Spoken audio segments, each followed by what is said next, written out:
You bail out the companies and they turn out to be even lazier and sloppier and slower and worse and lose even more money. Keep on going. The government keeps on getting bigger. This is the ratchet effect. Hey there, friends, fans, and foes of Dad Saves America. John Popola here, and I thought I would take this Friday to talk about the West Coastification of economics and how California-nomics is being taken nationwide. And there's no better place to start than the story that's going viral on X right now, Bed Bath & Beyond. Bed Bath & Beyond is making a comeback 2 years after filing for bankruptcy, opening a new rebranded store in Nashville this month. But the company isn't open for business everywhere. Marcus Lemonis is the executive chairman of the company and host of The Fixer on Fox Business. He was sitting here yesterday. He's there today. Yeah. You got a huge announcement. Okay, you're not going to open stores in a certain locale, Marcus, and I want to know why.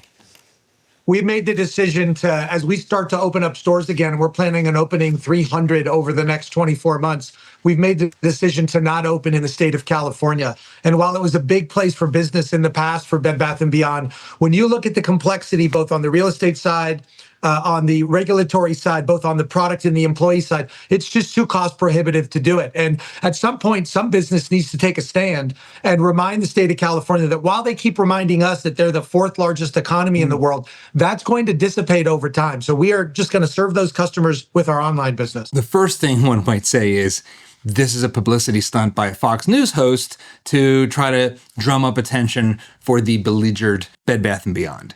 And one thing that mitigates against that is that Bed Bath & Beyond is still a publicly traded company, which means that directors like him have an actual fiduciary obligation to the shareholders to make decisions on the basis of what will generate shareholder value, of what will grow revenue, grow profits, etc., etc. If he was not entering the biggest economy, the biggest state economy in the country, just to play politics and win PR, I think that would be pretty hard to do as a publicly traded company. It's one thing to make a lot of tweets. It's another thing to actually not open stores in California. So he has to at least have a defensible reason why the costs outweigh the benefits. Okay, so just to be clear, Bed Bath & Beyond had a big presence in California, and it sounds like in an ideal world, you'd love to have a big presence in California. What has to change, Marcus, for you to change this big decision you've made? Well, I think the big question is, what does it cost to actually do business in California? And in other businesses that I'm involved in, the process to actually operate the business is so cost prohibitive, from insurance to disclosures on packaging to the way we have to handle all the employee issues. The disclosures on packaging, I just have to say, in California are crazy. I don't know how many times I've seen warnings not to eat inedible things because they have carcinogens, including buildings. I have walked into buildings in California where there is a cancer warning that the building contains things that you shouldn't eat on the building. And a lot of people have said to me, oh, you don't want to pay employees. We pay employees plenty and we want to pay them more, but we don't want the government telling us how to run our business. And to do business in California, quite frankly, for my shareholders and my customers, I don't think we can deliver a good product and make a profit, which is the idea behind business.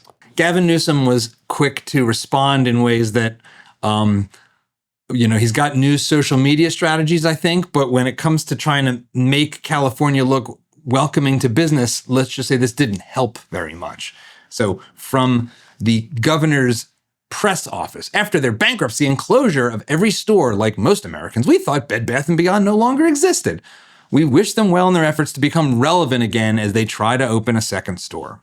And of course, Gavin himself says the company that already went bankrupt and closed every store across the country 2 years ago, okay, you're kind of making his point, man. That's one thing. And at the core of that is frankly this one line. But we don't want the government telling us how to run our business. We don't want the government telling us how to run our business. And there's plenty of good reasons for that, right? Number one, look at who runs the government. Do you want them telling you what to do?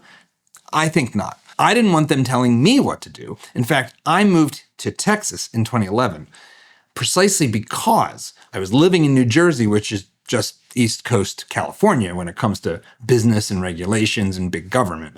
And I just couldn't see myself succeeding there. I couldn't see myself submitting all of my efforts to the taxes, to the regulations, to the crazy legal environment, to basically subjecting yourself to the will and the whims of the political class to a much greater extent than you do in states like Texas, Florida, and Tennessee, and many, many others. And so I moved here. Now, one thing that's important to note about that and about things like Bed Bath & Beyond is he's making us think about it. I didn't go up and say, oh yeah, blah, I'm not opening in New Jersey. I just picked up and moved. And that's what economist Frederick Bastiat says is the unseen. That for every intervention, every environmental study that California adds before you can build anything, you can measure the people who leave. You can't measure the people that never come in the first place. And that is one of the many unseen costs of this sort of big government strategy. And this is what brings me to my area of concern, because that kind of meddlesome big government getting into business and telling people what to do has been happening on the federal level in ways that are kind of shocking. And there is an ideological battle going on about the role of government in our economic order on both the left and the right. And President Trump is messing with another California enterprise, namely Intel, in ways that give me a lot of pause, and I think should give you some pause. So here's a look at the top 500 stocks. We go to our interactive heat map brought to you by FinViz. One name under the spotlight today, Intel. Shares popped nearly 7% on news. The struggling chip maker secured a $2 billion investment from SoftBank. And as Commerce Secretary Howard Lutnick confirms, the White House is considering buying a stake. The White House is considering buying a stake in Intel. This is the state ownership of the means of production. But let's hear from the White House themselves about what's going on. Describe the president's perspective on taking a stake in Intel in exchange for federal grants. Mm-hmm. And is this are we expecting to see the White House make similar arrangements with other semiconductor companies and manufacturing companies? Well, the president, he's been very clear about the need to reshore manufacturing that's critical to our national and economic security. That is especially in regards to chips and semiconductors, which is why the president has initiated the Commerce Department to conduct a study on semiconductors, a Section 232 investigation, so we can ultimately implement tariffs. And it's why our export license requirements remain in place as well. As for this 10% government stake deal, the Department of Commerce continues to work on it. I know Secretary Lutnick is working on it and ironing out the details, but the president wants to put America's needs first, both from a national security and economic perspective. And it's a creative idea that has never been done before to ensure that we're both reshoring these critical supply chains while also gaining something of it for the American taxpayer. It's a creative idea, creative. That's never been done before. So real quick, it has been done before. In fact, President Trump has done this already. He's intervened in this U.S. steel sale, putting the federal government in a position to have a single golden share that puts a member of the government on the board of U.S. Steel. This was in order to basically allow a Japanese company to buy U.S. Steel, which was in the process of failing, much like Intel is now. So that's the government telling people what to do. That's a government agent who at some point will eventually be a Democrat, because we do have two parties. They do switch hands. So even if you like this now, you might not like it tomorrow.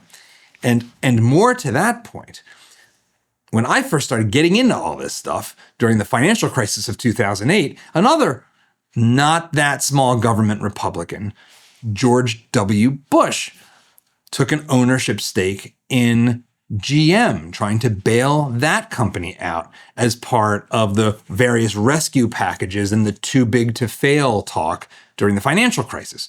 And that deal didn't go so well. The US taxpayer ultimately suffered a net loss in the billions. There's been occasional history, often associated with labor unions, going back to Chrysler and the bailout of Chrysler. There's been repeated bank bailouts, of course. This kind of activity that intertwines the government with companies in this way is one of the reasons why we don't have a free enterprise system. We have a mixed economy. And when these things go bad, it's always the free enterprise side that gets the blame, not the government crooks. But let's hone in on what's going on with Intel, because it is a really important company, and it's one I've followed for a long time as a computer geek. So, first of all, it's looking real bad for Intel. Since a high in 2021, their absolute gross revenues have been declining. And for the past year and change, they have gone deeply into the red. So they reported a $2.9 billion with a B dollar loss in the quarter ending at the end of June. But on a 12-month basis, they lost over $20 billion. $20 billion. So Intel has lost over $20 billion in the past year.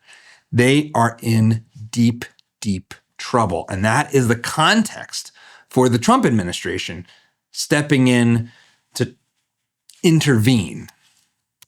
There's some of us concerned about government taking a stake in a private entity. What about you? Yeah, when I first heard about that, that's everyone's gut reaction who doesn't believe in industrial policy, obviously. But if you look into it, it's actually a little bit more, it makes a lot more sense than when I first looked at it. It's because essentially the CHIPS Act is giving free money grants to Intel, and by demanding that those grants instead comes with a stock purchase, essentially what the government is implicitly doing is saying the taxpayers can get that grant essentially once they sell the stock on the company, and undoing really a CHIPS Act grant of Biden. That didn't work out so well for taxpayers when it came to General Motors. We lost big. And if the money does come back, if somehow the feds take a equity stake in Intel and then it recovers and starts figuring out how to make good products again, well, it's not clear that we, the actual taxpayers, will get a benefit even then, because if there's one thing that history has shown is that more revenue into the federal government simply funds even more spending. That is as true as the sky is blue. But what is the deal with this CHIPS Act interaction? And as a reminder, the CHIPS Act was a big deal and a big bipartisan deal. The Senate is now on the verge of passing a major bill to produce the production of crucial microchips right here in America so that the U.S. doesn't need to buy them from Asia, specifically Taiwan. Supporters say the legislation is critical for the U.S. economy and for national security. The bill provides more than $50 billion in taxpayer-funded subsidies for chip makers. $39 billion of those taxpayer dollars are earmarked for building, expanding, and modernizing semiconductor plants on U.S. soil. That's a lot of money. That's a lot of our money, or really it's a lot of additional money to be borrowed for our grandkids to pay off. 17 Republican senators joined Democrats to advance the bill today. Our senior congressional correspondent, Ilan Moy, is with us. You spoke with some of those key supporters, I'm told. What did they tell you? Well, that's right, Shep. I spoke exclusively with Senate Majority Leader Chuck Schumer in his office this afternoon, and he told me that he expects to start seeing a return on the investments in this bill within a year. As we'll see, not so much. But the real benefit, he said, will be measured over generations. American companies and American government think short term. This is a long-term bill. The investments we're making today will employ people down the road. In fact, I told my caucus that many of their grandchildren will be in good-paying jobs because of the bill we're doing today. So that's a little weird, because he's admitting that government doesn't have good long-term thinking. Yet somehow, I guess this bill alleviated that? I'm not. It's like, so it's a weird admission. It's like you're admitting that you don't know what you're doing, but this is something, we must do something, we must do this. That is the ironclad law of politics.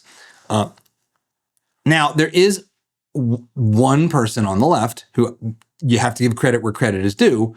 Bernie Sanders opposed this bill at the time as a giant corporate welfare scheme. Should American taxpayers provide the microchip industry with a blank check of over $76 billion at the same exact time when semiconductor companies are making tens of billions of dollars in profits. No, they shouldn't. I'm with that, Bernie. Corporate welfare corrupts our society, and we shouldn't do it.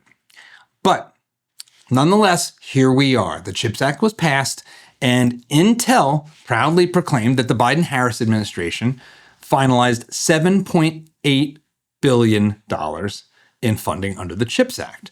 Now, as we've seen, since this announcement, November 2024, the company has lost $20 billion. So what else is going on here? For starters, as I understand it, they've received about $2 billion of this $7 billion. And so the Trump administration is now trying to figure out, what do we do with Intel's desire to get the rest of the money? What should we do with it? And that is where it is a little more complicated, because they've been promised a blank check. And is it really fair to blame President Trump for at least trying to put some strings on this taxpayer money? I think that is a pretty legitimate response, but it is still fundamentally corrupt. Remember, they're losing boatloads of money, and they don't seem to be on a positive trajectory. So let's go in the Wayback Machine for a minute, because I think one of the things about this moment, and Intel in particular, is that it is an example that cuts very much to the heart of the entire ideological debate about the role of government in our economic lives, in our lives of adults transacting with each other peacefully. That's what economics is. Us trying to serve each other peacefully, as opposed to plunder and war, which is the alternative. At the heart of the philosophical argument for government playing a role in this kind of way of regulating companies and trying to constrain monopolistic forces is exactly that the free enterprise system, that laissez-faire, gives rise to corporate behemoths that become monopolies and then cease serving customers.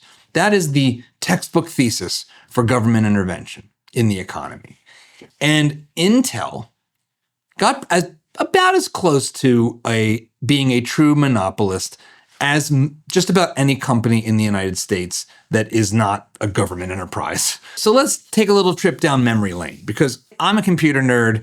I grew up building PCs, being excited for that next chip. And so I was going through these old ads, and it just sort of reminded me of darker times.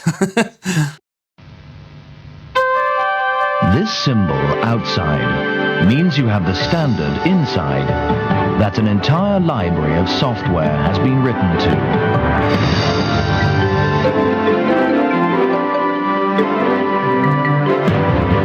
The Intel microprocessor. Think of it as a library card that lets you run the software of today and tomorrow. So look for computers that have Intel inside. Bum, bum, bum, bum. Intel inside. That mnemonic became the mnemonic of the technology era of the 90s and the early 2000s. And Intel grew concordant with Microsoft. We used to call it the Wintel duopoly. Microsoft for the operating system with Windows, and Intel utterly dominating the hardware, the fundamental central processing unit, the CPU, in the hardware. A couple more, because these are just great. For years, Intel technicians have been making PCs smarter. Now they face their greatest challenge ever. Hey, no one messes with my brain until I get sprinkles.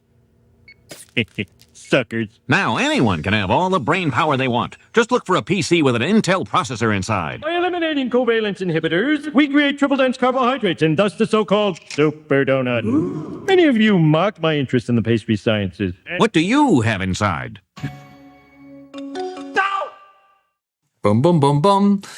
Intel's dominance became so total at one point that even my beloved Macintosh adopted Intel chips. There was this last little bit of competition from the likes of IBM with the Power PC, and it eventually gave way to Intel. The Intel chip. For years, it's been trapped inside PCs. inside dull little boxes, dutifully performing dull little tasks, when it could have been doing so much more.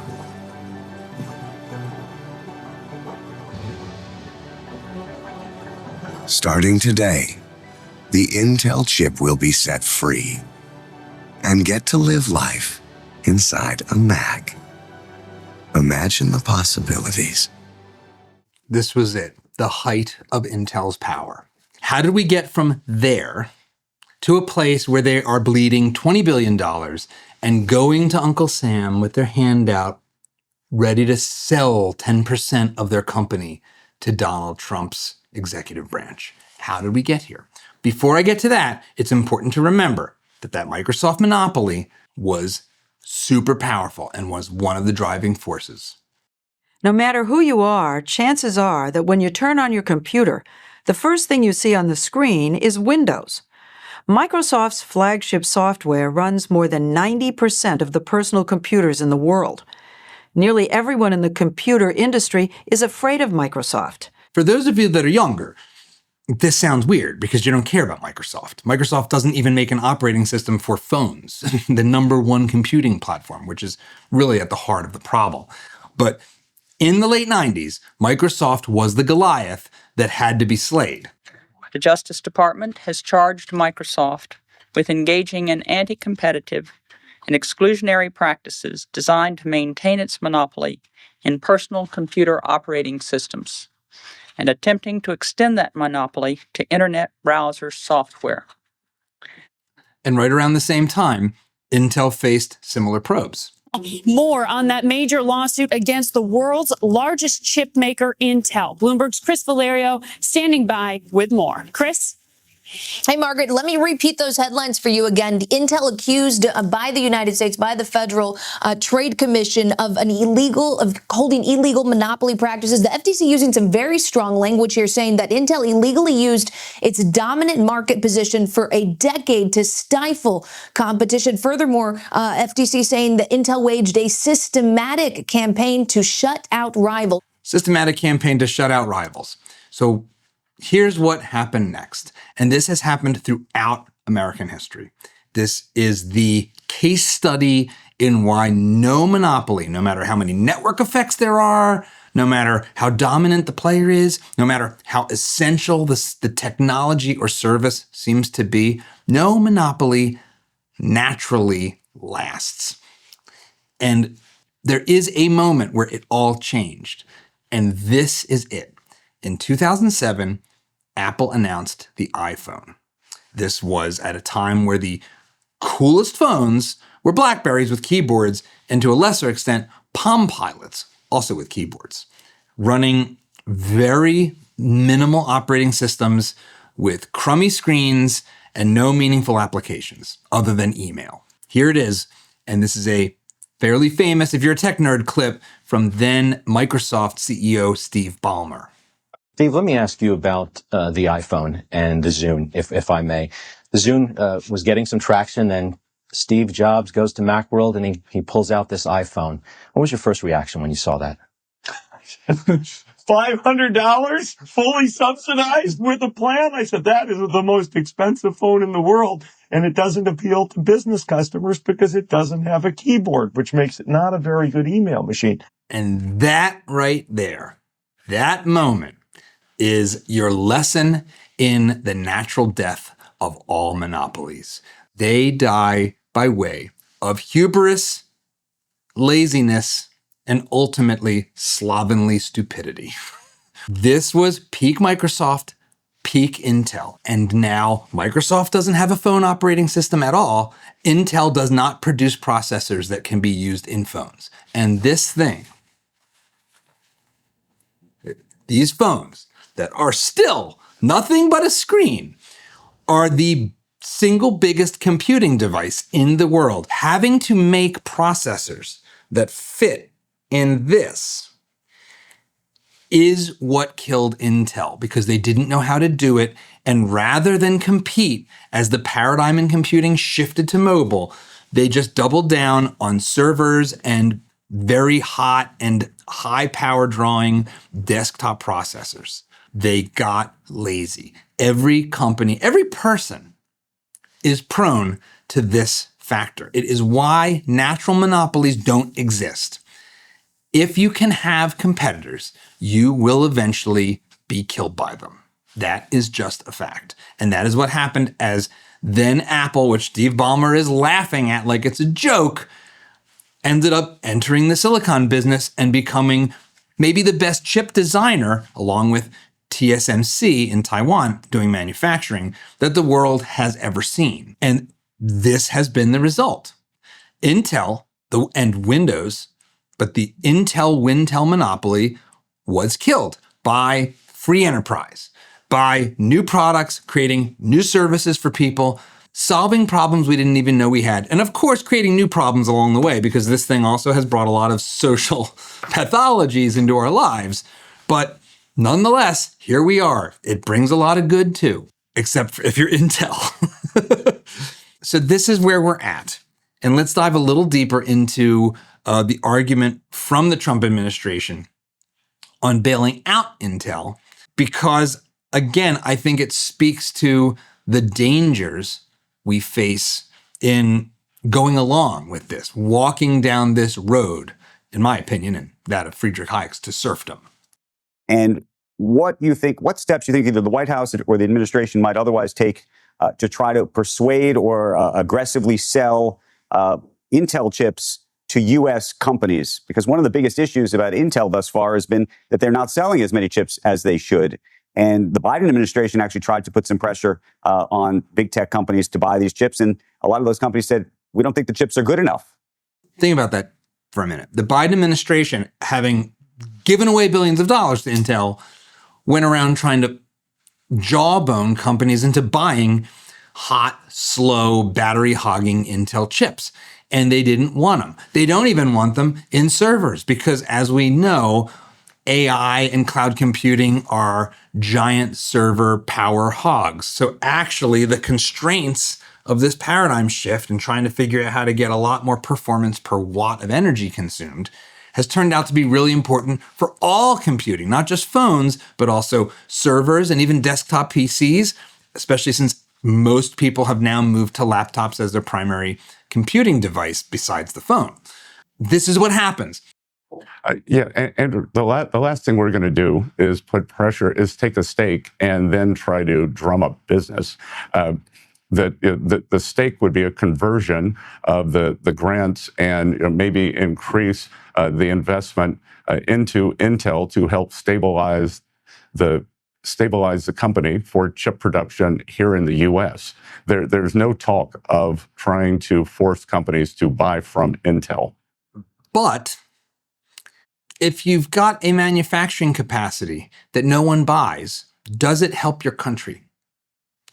That is a really important question that the Trump administration needs to be asking itself here, because maybe what they should just do is cancel these grants altogether.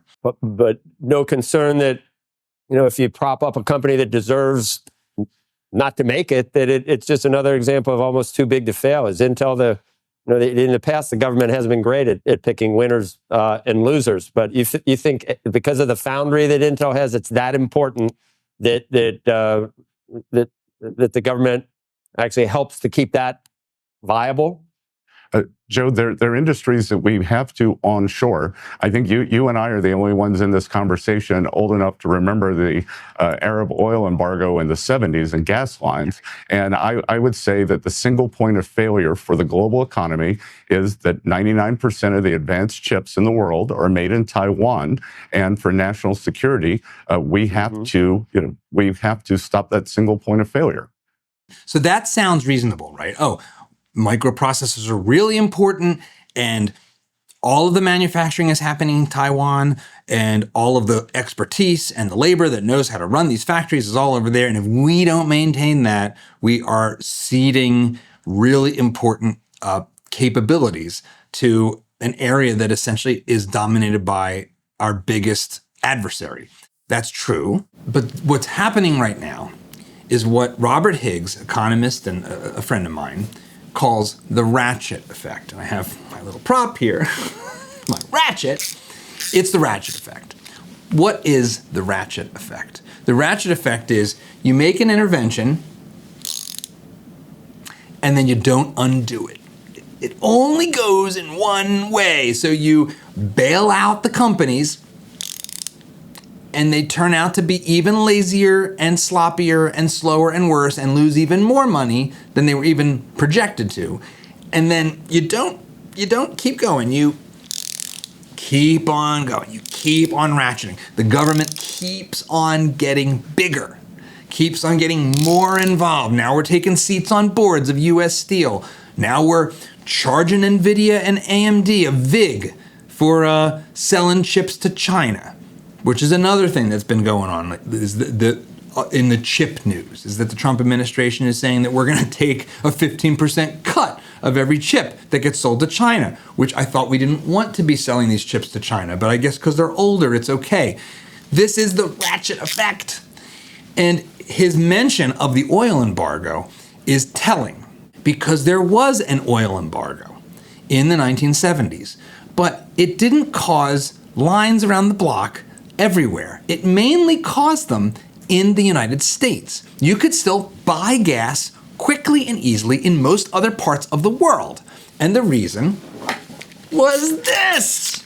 Because the oil embargo shot up prices, we also had money printing galore pushing up inflation, and then another ratchet law got in that forced oil prices to be fixed, just like Mom Donnie wants to do with rent and with everything else, and with grocery prices. Price controls. They layered on price controls, and gas stations aren't going to sell their oil at a loss, so they stopped selling it. And that's what happened. That's why we had lines here in the US during the 1970s. It was a ratchet effect tour de force, one intervention leading to the next until we're down the slippery slope to hell. This is what Friedrich Hayek called the road to serfdom, that each intervention causes problems, that big government and more intervention is always proposed as the solution. Oh, well, in this case with Intel, they just screwed up and they turned out to go from being one of the best makers of microprocessors to one of the worst. But in many other domains, in many of the domains in California that lead businesses like Bed Bath & Beyond to pull up stakes or not go there at all, like in my case, it has been decades of ratcheting up the government interventions, layering on more and more complexity, more and more busybodies telling us what to do, that got us to this place. And a perfect example of this in the Senate is Bernie Sanders, self-proclaimed democratic socialist, who enjoyed visiting the Soviet Union as part of his honeymoon, let's not forget, and seemed to have a special affinity for Southern American guerrillas and the Sandinistas in Nicaragua. He likes this. He was opposed to the CHIPS Act, but he's in favor of Trump taking an ownership stake in Intel. He likes the ratchet effect. This is the political dynamic that always happens when you intervene in ways that government is incapable of doing well, which is to say most things, to be perfectly honest. And I guess I'm an old head now when it comes to right of center folks, but I'm definitely not part of what's called the new right when it comes to this economics. And what Trump is doing here is essentially adopting Bernie Sanders, Elizabeth Warren style policies and calling them America first because they're nationalistic. That is what he's doing. This is the new right. The new right on economics is simply the left repackaged. And this is not true of all of President Trump's agenda. I am not a never Trumper. I voted for the guy. There's a lot of stuff he does I like. I'm sure as hell glad we have him instead of the alternative. But this is a dark path that we should not be going. And the worst demons lie right around the corner, and we see them running for mayor right now in places like New York and Minneapolis. Guest of the show, somebody I know personally, Orrin Cass, is one of the leading voices for this new, not new at all, rehashed 1960s left-wing economics. And it should be troubling to you that Jon Stewart thinks it's great. This is this idea of the new right on the economy. Can you explain what's the deviation from previous orthodoxy and sort of what that entails? Sure. I think the best way to understand it is that, we went through a period of 30 or 40 years where conservatives just had way too much faith in markets. Just trust that you get out of the way and you're going to get great outcomes. 30, 40 years of get out of the way. Now, that statement is false. It's been rhetorically true, but it's been empirically false. So that's issue number one. This is a straw man that's being presented. It was President Bush that sought to nationalize General Motors. It was President Bush that started the bailouts of the financial firms in 2007 and 2008.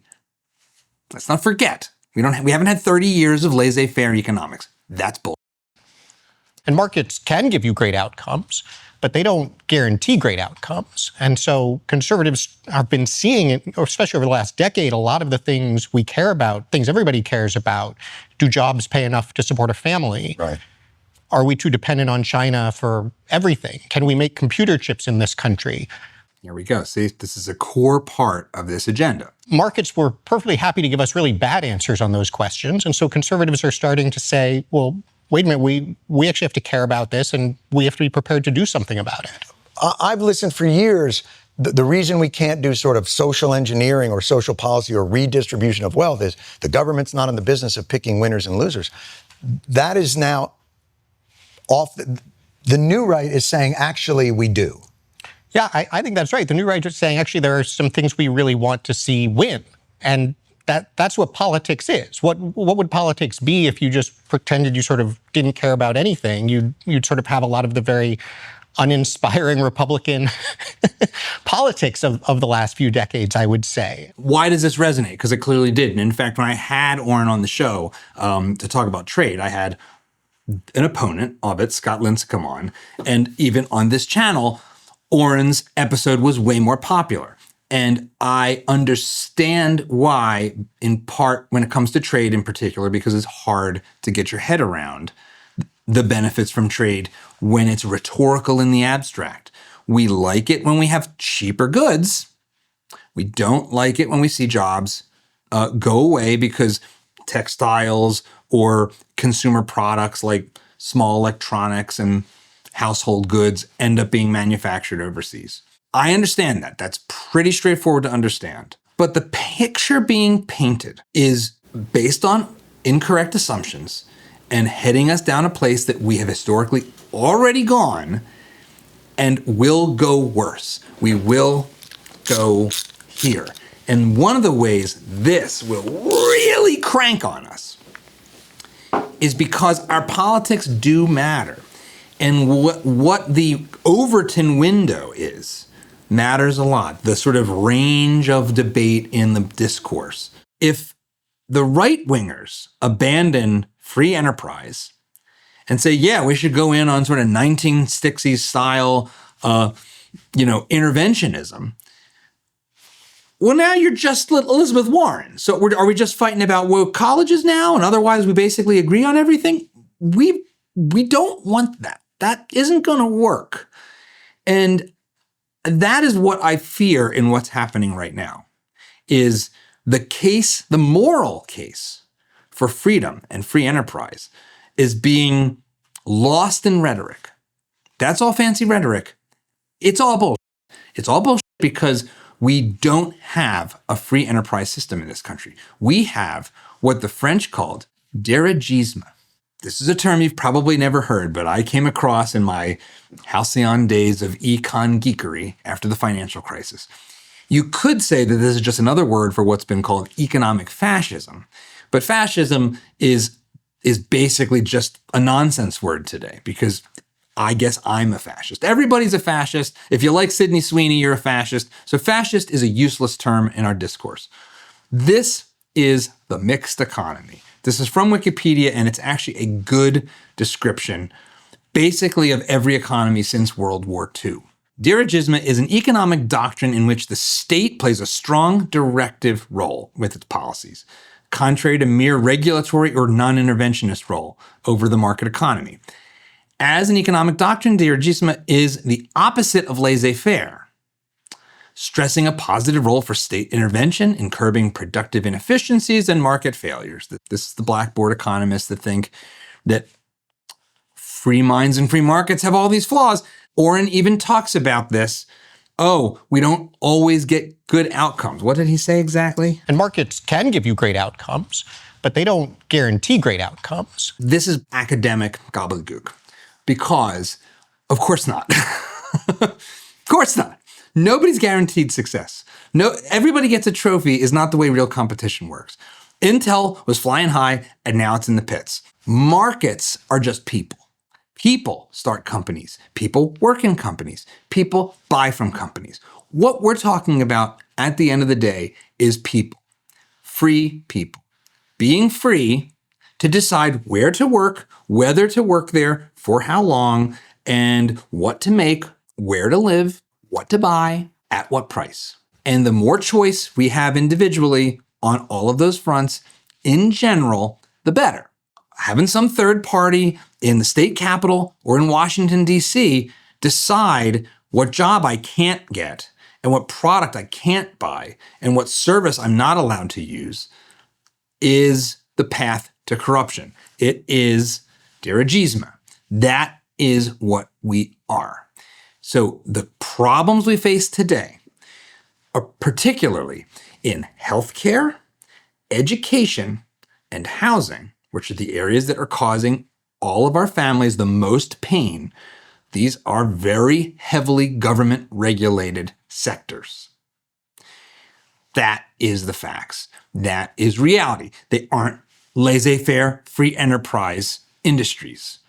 Healthcare, more than half of every dollar spent in this economy, in this society, is spent by the government, and all of it is controlled by the government.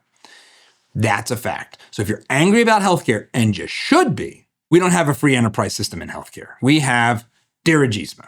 If you're worried about how expensive housing is in places like Palo Alto and New York City and Austin, which has actually been coming down a little bit in the past couple of years,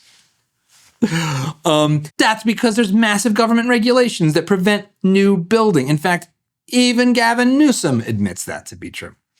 He hasn't done anything about it, but we'll see if by 2030 there's any new houses in the Palisades, for example. This is the reason why I'm so worried about this. It's the reason why the discourse around our economics is sort of a shell game, and why when it comes to these particular moves, President Trump is not doing our future any favors.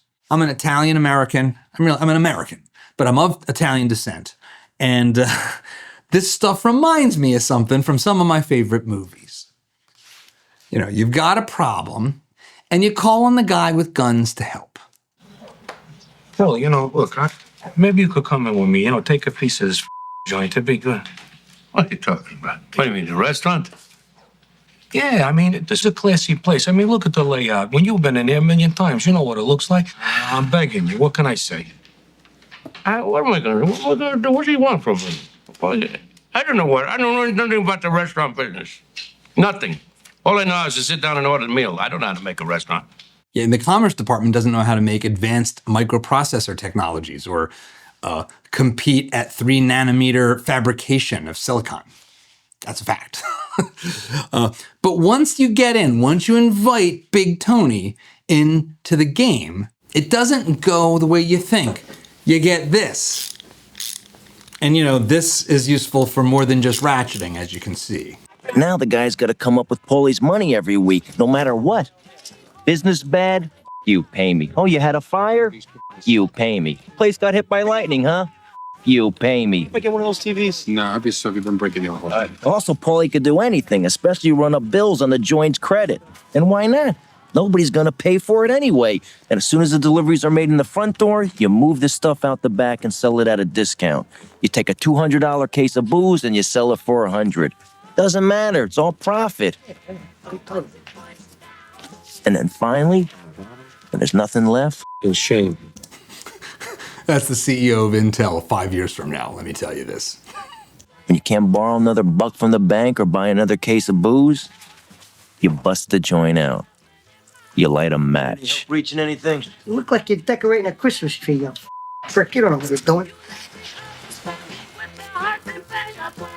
That's what's going on. That's what this is. That's the kind of deal you're making when you play the dirigiste game, the intervention game, the ratchet effect game. But let me know in the comments what you think. I'm sure there will be many of you who say we need to have the government steer things in our interests. And I'm open to your arguments. I have heard a lot of them before. I'm going to tell you, I'm going to warn you. But if you like this, please hit a like, subscribe to the channel. And if you loved this video and feel like this is something you need to get, you need more Dad Saves America talking to you straight without the political tribalism, I encourage you to check out our new Amazon store where you can buy great products that you would otherwise already buy, and a portion of the sale will actually come back to help this channel. In fact, you've got some of my favorite garage tools, some of the gear we use to film these videos, and some of the choices we make for the studio, books, and a lot more. I'll put a link in the pinned comment and in the description. And of course, have a great weekend.